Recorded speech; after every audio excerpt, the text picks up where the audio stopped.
Mega final winners యొక్క praise డిస్ట్రిబ్యూషన్కి ఇక్కడ విచేసినటువంటి మన ప్రియతమ శాసన సభ్యులు, మా పాఠశాల పూర్వ విద్యార్థి శ్రీ పాసిం సునీల్ కుమార్ గారు ఇక్కడికి విచేసినందువలన మనందరం కూడా ఒకసారి గట్టిగా క్లాప్స్ ఇస్తూ ఈ యొక్క ప్రోగ్రామ్ని ముందుకు తీసుకుపోదాం. మరి ఎప్పుడో పురాతనమైనటువంటి కాలాల్లో రాజులు పరిపాలించేటప్పుడు కొందరికి మాత్రమే విద్య దొరికేది. మనందరం కూడా విద్యను అభ్యసించాలంటే అప్పటి పరిస్థితుల్లో మనకు అవకాశాలు లేవు.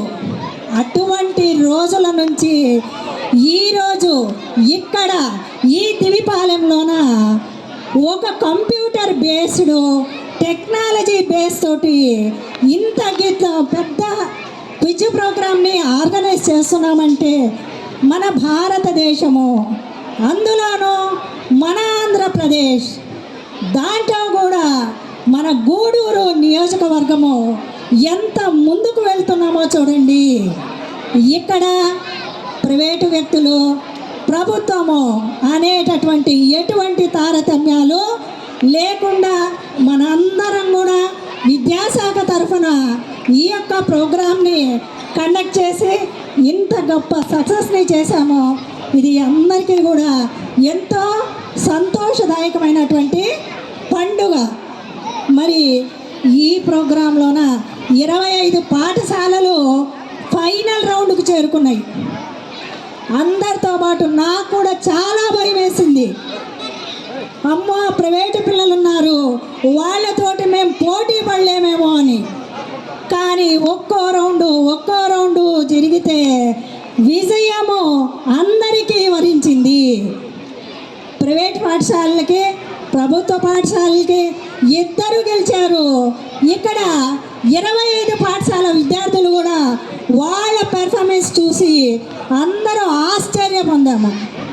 అంటే చదువు ఏ ఒక్కరి సొత్తు కాదు, ఎవరు కష్టపడితే వాళ్ళకి ఖచ్చితంగా విజయం అనేది ఉంటుంది. కాబట్టి నాకు ఇక్కడ ఒక చిన్న అంశం గుర్తొస్తుంది.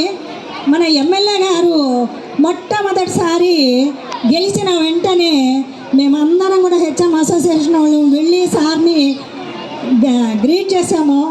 సార్, మా పాఠశాల విద్యార్థిగా మాకెంతో సంతోషదాయకం అంటే ఒకే ఒక్క మాట చెప్పారు. అమ్మా, ప్రభుత్వ బడుల్లో నా పేద పిల్లలు ఉన్నారు, వాళ్లకు చదువులు నేర్పించండి అమ్మా చాలు అన్నారు.